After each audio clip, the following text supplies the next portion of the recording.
दोस्तों, हर व्यक्ति के जीवन में उतार चढ़ाव आते रहते हैं। ये सब समय चक्र के कारण होता है। समय से बलवान कुछ भी नहीं होता है। आपने अपने जीवन में व्यक्ति को राजा से रंक और रंक से राजा बनते हुए भी देखा होगा। अगर आपको यह संकेत मिलते हैं तो समझ जाइए महादेव की कृपा आपके ऊपर है और आपके अच्छे दिन आने वाले हैं। बहुत सारे ऐसे लोग होते हैं जिनकी नियमित रूप से उठने से पहले आंख खुल जाती है। यदि आप ये देख पा रहे हैं कि आपकी नींद ब्रह्मा मुहूर्त में खुल रही है, यानी सुबह 3 बजे से 5 बजे के बीच खुल रही है, तो आपके जीवन में बहुत ही बड़ा बदलाव आने वाला है। यानी कि आपको जीवन की योग्य राह मिलने वाली है। इसलिए आपको पहले ही भांप जाना चाहिए कि आपके जीवन में कुछ अच्छा घटित होने वाला है। कई बार आपने देखा होगा कि आपका अचानक से खुश होने का मन करने लगता है। इसका मतलब आपको समझ जाना चाहिए कि महादेव आपको कुछ अच्छे संकेत दे रहे हैं। जिस प्रकार आपको इस समय खुश होने का मन कर रहा है, उसी प्रकार ईश्वर आपके जीवन में बहुत जल्द खुशी के पल लाने वाले हैं। खुशियों का अनुभव होने वाला है। जितना भी दुख आपने अपने जीवन में देखा है वो बहुत जल्द खत्म हो जाएगा। ऐसे समय में आपका मन प्रफुल्लित हो उठता है। अगर आपके घर में प्रतिदिन गौ माता का आगमन हो रहा है या आपसे भोजन के लिए गुहार करती है तो यह बहुत ही शुभ संकेत है। अगर आपके घर में पशु पक्षी घोंसला बना रहे हैं तो ये भी बहुत ही शुभ संकेत माना जाता है। इसके अलावा अगर पक्षियों की चहचहाहट आपके घर के आसपास दिन प्रतिदिन बढ़ती ही जा रही है तो यह संकेत भी जीवन में बहुत ही जल्द सकारात्मक बदलाव लाने वाला है। बताया जाता है कि शिशुओं में ईश्वर का वास होता है। अगर छोटे बच्चे या शिशु आपको देखकर अचानक से मुस्कुरा देते हैं या आपको कोई सकारात्मक बात बोल देते हैं तो ये इस बात का संकेत है कि जीवन में सकारात्मक चीजें होने वाली हैं। स्वप्न में अगर आपको मंत्र सुनाई देते हैं जैसे राम राम तो ये बहुत अच्छा माना जाता है। अगर वो मंत्र की गूंज सुनाई दे तो ये भी सकारात्मक बात है।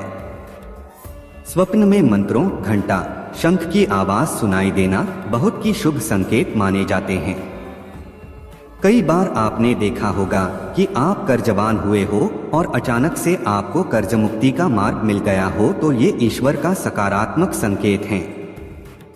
या पैसों के लेन देन में आपके पक्ष कोई फैसला आता है तो इसका मतलब यह भी जीवन के लिए शुभ संकेत ही है। धन के अलग अलग स्रोत बनना भी ईश्वर का ही संकेत है। इससे ये पता चलता है कि जीवन की आर्थिक परेशानियां समाप्त होने वाली हैं। जीवन में धन का आगमन बहुत ही तेजी से होने वाला है। पुरुषों में दायां अंग फड़कना बड़ा ही शुभ माना जाता है। चाहे वो दाई आंख हो या दायां हाथ हो, इससे ये संकेत प्राप्त होता है कि आपके बल में वृद्धि होने वाली है। इसके विपरीत महिलाओं में अगर बायां अंग फड़कता है तो ये अच्छा संकेत है। यानी महिलाओं में बाएं अंग का फड़कना अच्छा संकेत बताया गया है और पुरुषों में दाएं अंग का फड़कना शुभ संकेत माना गया है। मंदिर से आते या मंदिर जाते वक्त आपको लाल वस्त्र में श्रृंगार की हुई कोई स्त्री दिखे तो समझ जाइए कि प्रकृति आपके मनोकामना के पूरे होने की संकेत दे रही है। यह एक अच्छा संकेत होता है, मगर उस स्त्री से किसी भी तरह का टोका टोकी ना करें। आप अगर इस तरह का संकेत देखते हैं तो केवल इसे देखकर अपने मन में रखिए और आगे बढ़ जाइए। रास्ते में चलते वक्त आपको सांप की जोड़ी दिखती है तो इसे भी बहुत शुभ माना जाता है। इसका मतलब है कि आने वाले समय में आपकी मनोकामना पूर्ण होने वाली है। आमतौर पर सांप की जोड़ी देखना बहुत ही संयोग की बात होती है। हर कोई रास्ते पर सांप के जोड़ी को नहीं देख पाता। अगर आपने ऐसा देखा है तो प्रकृति आपको भगवान के रूप में संकेत दे रही है कि आपके जीवन में जो सबसे बड़ी मनोकामना थी वह जल्द ही पूरी होने वाली है। सुबह किसी काम से घर से निकलते ही सामने सफेद गाय का दर्शन होना बहुत ही शुभ माना जाता है। सफेद गाय का सुबह सुबह दर्शन आपके मनोकामना की सफलता की ओर संकेत देता है। अगर आप ब्रह्मा मुहूर्त में मंदिर में कोई प्रार्थना करते हैं तो इसे भी बहुत शुभ माना जाता है। अगर आप सुबह सुबह 4 से 5 के बीच मंदिर में अपनी मनोकामना को याद करते हैं तो आपकी मनोकामना जल्दी पूर्ण होती है। भगवान के अनुसार अचानक घर में सफेद बिल्ली का आ जाना बहुत ही शुभ माना जाता है। अगर आप घर में अपना कोई कार्य कर रहे हैं और अचानक से सफेद बिल्ली आपके घर में आ जाएगा और आपकी नजर पड़ते ही वह चली जाए तो शास्त्रों के अनुसार इसे बहुत शुभ माना गया है। आने वाले समय में आपकी मनोकामना पूर्ण होने वाली है, यह इस बात का संकेत है। अगर आप अपनी मनोकामना के अनुसार कार्य करने जा रहे हैं और उस वक्त आपको बंदर का झुंड दिख जाता है तो इसे बहुत शुभ माना जाता है। अपनी मनोकामना की क्रिया करते वक्त बंदर का झुंड भगवान का आशीर्वाद होता है जो आपकी मनोकामना को तुरंत पूरा करेगा। सुबह सुबह काला कुत्ता अगर आप पर भौंके तो यह बहुत ही शुभ माना जाता है। हिंदू धर्म के शास्त्रों के मुताबिक काला कुत्ता का सुबह सुबह आप पर भूखना आपकी मनोकामना के पूर्ण होने की ओर संकेत करता है। ऐसी परिस्थिति में आपको घर जाकर भगवान शिव की पूजा करनी है और उस काले कुत्ते को रोटी भी जरूर खिलाना है। सपने में दौड़ते हुए घोड़े को देखना आपके मनोकामना को पूर्ण करने की ओर संकेत करता है। ग्रंथों के अनुसार सफेद घोड़े कामयाबी की निशानी होती है। अगर आप सपने में घोड़े के झुंड को देखते हैं या फिर दौड़ते हुए साथ घोड़े को देखते हैं तो यह बहुत ही शुभ माना जाता है। व्यापार, व्यवसाय, नौकरी के क्षेत्र में आपकी तरक्की होने वाली है, इसलिए प्रकृति ने आपको यह संकेत दिया है। महादेव कहते हैं सुखी और सफल होना है तो इन बातों को हमेशा ध्यान में रखें, क्योंकि बिना कर्म के भगवान नहीं मिलते। अगर आप सोचते हो कि बिना कठिन परिश्रम किए काम सफल हो सकते हो तो यह आपकी भूल है। दुनिया में कोई भी आज तक बिना मेहनत किए सफल नहीं हुआ है और ना ही हो सकता है। सफलता पानी है तो आपको दिल लगाकर काम करना चाहिए। और यदि बात की जाए कि भगवान हमें दुख क्यों देते हैं तो इसके बहुत सारे कारण होते हैं जिसकी वजह से भगवान हमें दुख देते हैं। तो आज हम आपको उन कारणों के बारे में भी बताएंगे जो आप गलतियां करते हैं जिनकी वजह से भगवान आपको दुख देते हैं। यदि आप दूसरों के साथ बुरा व्यवहार करते हैं तो इस वजह से भगवान भी आपको दंड के रूप में दुख देते हैं, क्योंकि भगवान यह कभी भी नहीं चाहेंगे कि आप दूसरों के साथ बुरा व्यवहार करें। उन्होंने हमेशा ही हम लोगों को एक दूसरे से प्यार करना सिखाया है। पर आजकल की दुनिया में लोग अपने स्वार्थ की वजह से दूसरों के साथ बुरा व्यवहार करते हैं या फिर यदि वह दूसरों को हानि पहुंचाना चाहते हैं तो इस वजह से भी वह उनके साथ बुरा व्यवहार करते हैं, जबकि हमें ऐसा नहीं करना चाहिए, क्योंकि यदि आप ऐसा करते हैं तो भगवान आपको भी दुख देता है। वैसे भी गीता में लिखा हुआ है कि हमें कभी भी दूसरों के साथ बुरा व्यवहार नहीं करना चाहिए, बल्कि सबको एक समान समझना चाहिए और सभी से प्यार करना चाहिए, क्योंकि जब आप किसी से प्यार करेंगे तभी आपको कोई प्यार करेगा। आज की दुनिया में औरतों पर अत्याचार बढ़ता ही जा रहा है। लोग आजकल औरतों पर बहुत ज्यादा अत्याचार करते हैं, साथ ही उनके साथ अपराध के मामले दिन ब दिन बढ़ते जा रहे हैं। इस वजह से भी भगवान मनुष्य को दुख देता है, क्योंकि वह कभी भी नहीं चाहेगा कि उसकी बनाई हुई सबसे कीमती चीज को कोई हानि पहुंचाए। भगवान ने स्त्री को इसलिए बनाया था कि स्त्री दुनिया को आगे बढ़ाने में पुरुष की मदद करे, पर जब पुरुष ही स्त्री पर अत्याचार करता है तो उसके बदले में भगवान उस व्यक्ति पर अपना क्रोध निकालने के लिए उसे बहुत ज्यादा दुख देते हैं। इसीलिए हमें औरतों पर कभी भी अत्याचार नहीं करना चाहिए और उन्हें अपनी माँ बहनों की तरह ही समझना चाहिए। यदि आप उन्हें सम्मान देंगे तभी वह भी आपका आदर करेंगी। इसीलिए आपको कभी भी औरतों का अपमान नहीं करना चाहिए, क्योंकि औरतों को घर की लक्ष्मी भी कहा जाता है और कहते हैं यदि आप औरतों पर अत्याचार करते हैं तो लक्ष्मी आपसे रूठकर आपके घर से चली जाती है। इसीलिए आपको हमेशा औरतों के साथ अच्छा व्यवहार करना चाहिए और उनका सम्मान करना चाहिए। यदि आप अपने माता पिता को दुख पहुंचाते हैं और उनकी सेवा नहीं करते हैं, साथ ही आप उनके साथ बुरा व्यवहार करते हैं, तो इस वजह से भी भगवान आपको दुख देते हैं, क्योंकि माता पिता को भगवान का ही दर्जा दिया जाता है। जब भगवान ने धरती पर अवतार लिए थे तो उन्होंने कभी भी अपने माता पिता के साथ बुरा व्यवहार नहीं किया था। आप श्री राम को ही ले लीजिए, श्री राम ने तो अपने पिता की आज्ञा पर 14 वर्ष का वनवास स्वीकार कर लिया था। तो यदि आप आज की दुनिया में माता पिता के साथ बुरा व्यवहार करेंगे तो इसके बदले में भगवान आपको दुख ही पहुंचेंगे, क्योंकि उनका कहना होता है कि यदि माता पिता ना होते तो आज तुम भी इस संसार में ना होते।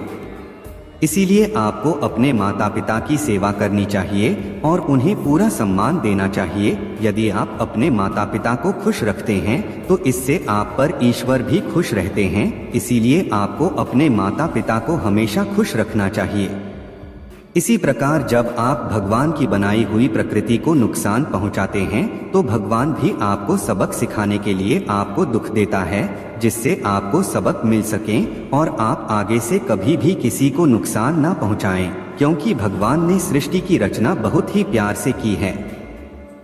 और जब आप उनकी बनाई हुई प्रकृति को नष्ट करने की सोचते हैं तो इससे भगवान आप पर क्रोधित होते हैं और उसी क्रोध को निकालने के लिए वह आपको दुख पहुंचाते हैं, जिससे आपको समझ में आ सके कि यह प्रकृति आपके लिए कितनी लाभदायक है। यदि यह प्रकृति ना हो तो आपका जीवन भी इस पृथ्वी पर ना हो।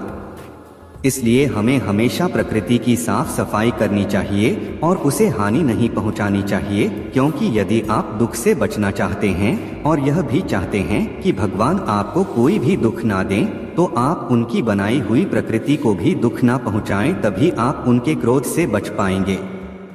यदि हम पेड़ पौधों की बात करें तो आप कहेंगे कि पेड़ पौधों और भगवान का क्या कनेक्शन है, तो आपको बता दें, भगवान प्रकृति से बहुत प्यार करते हैं और यदि आप पेड़ पौधों को नुकसान पहुंचाते हैं और उन्हें काटते हैं तो इससे भी भगवान आप पर बहुत ज्यादा क्रोधित हो जाते हैं और इसीलिए वह आपको दुख देते हैं, क्योंकि यदि इस पृथ्वी पर पेड़ पौधे ना हो तो आप यहाँ पर सांस भी नहीं ले पाएंगे। इसीलिए आपको पेड़ पौधों को कभी भी हानि नहीं पहुँचानी चाहिए और जहाँ तक हो सके आपको ज्यादा से ज्यादा इस पृथ्वी पर पेड़ पौधे लगाने चाहिए।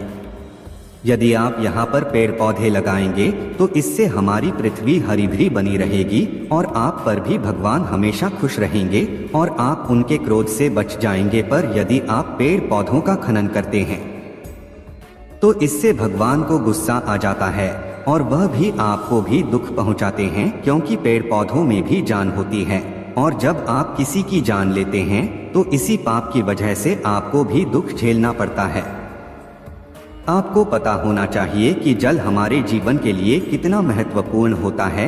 यदि इस पृथ्वी पर पानी खत्म हो जाए तो हम लोग ज्यादा समय तक जिंदा नहीं रह सकते हैं, पर आजकल इंसान नदियों और तालाबों को दूषित करने में लगा हुआ है।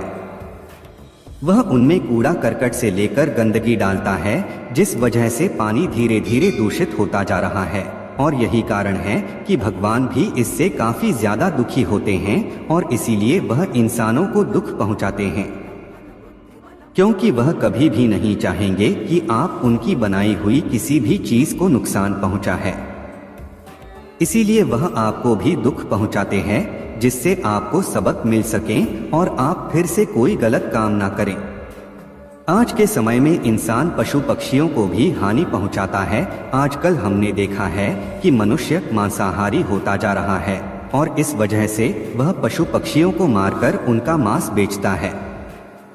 आज का इंसान अपनी इंसानियत भूलता जा रहा है और इसीलिए इंसान यह सब करता है, पर भगवान को इससे काफी ज्यादा दुख होता है और इसीलिए वह आपको भी दुख पहुंचाते हैं। आपको यह बात समझनी चाहिए कि भगवान ने पृथ्वी पर जिस भी चीज को बनाया है वह उनकी प्रिय है और आपको उसे हानि नहीं पहुंचानी चाहिए, पर इंसान अपने स्वार्थ में यह बात भूल जाता है और वह पशु पक्षियों को बड़े ही बुरी तरीके से मारता है, जिस वजह से उसे भी दुख झेलना पड़ता है।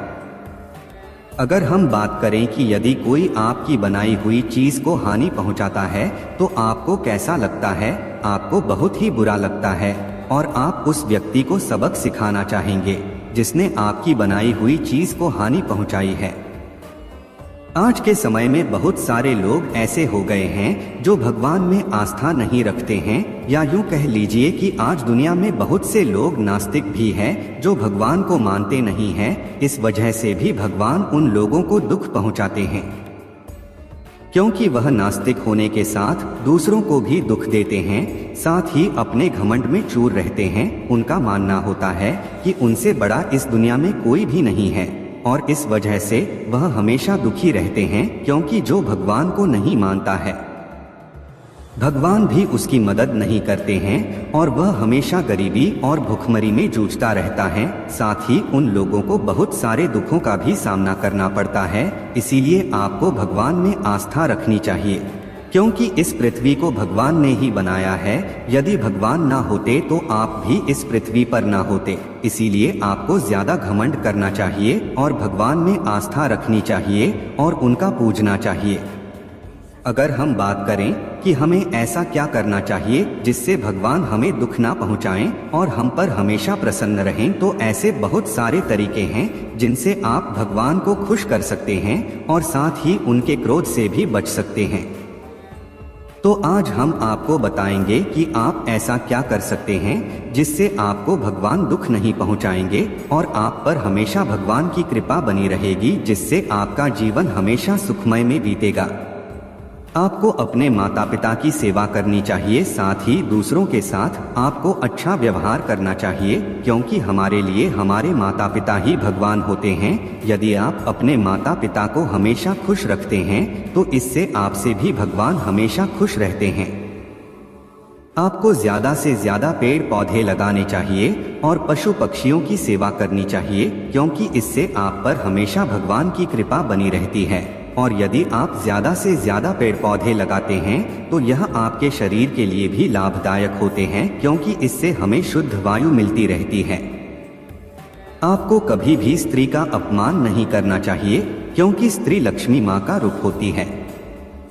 इसीलिए आपको अपनी माँ, अपनी बहन और अपनी पत्नी का सम्मान करना चाहिए, जिससे आप पर हमेशा लक्ष्मी माँ की कृपा बनी रहती है और आप पर भगवान की भी कृपा रहती है। आपको कभी भी प्रकृति को हानि नहीं पहुंचानी चाहिए, बल्कि हमेशा प्रकृति को साफ सुथरा रखना चाहिए। साथ ही हमें पानी को भी हमेशा साफ रहना चाहिए, क्योंकि यदि इस दुनिया में पानी नहीं होगा तो आप जीवित भी नहीं रह पाएंगे। इसीलिए आपको पानी को भी अच्छी तरीके से साफ रखना चाहिए। अगर आप चाहते हैं कि भगवान आपको कभी भी दुख नहीं पहुंचाया और आप पर हमेशा मेहरबान बने रहे, तो आपको हमेशा दूसरों की मदद करनी चाहिए और गरीबों को दान पुण्य देना चाहिए, जिससे आप पर हमेशा भगवान की कृपा बनी रहती है और इससे आप पर हमेशा भगवान मेहरबान रहते हैं। आपको हमेशा सभी से अच्छा व्यवहार करना चाहिए और कभी भी अपने अंदर घमंड नहीं लाना चाहिए, क्योंकि घमंडी इंसान भगवान को भी पसंद नहीं होता है। आपको हमेशा सबके साथ नरमी से पेश आना चाहिए और सदैव दूसरों के बारे में अच्छा सोचना चाहिए। इससे आप पर हमेशा भगवान की कृपा बनी रहती है। आपको हमेशा महादेव की पूजा करनी चाहिए, साथ ही आपको महादेव में आस्था रखनी चाहिए, क्योंकि यदि आप महादेव में आस्था रखते हैं तो इससे महादेव आपको कभी भी दुख नहीं पहुंचाते हैं, ना ही वह आपके साथ कुछ बुरा होने देते हैं। कमेंट में हर हर महादेव जरूर लिखें, महादेव आपकी हर मनोकामना पूरी करेंगे।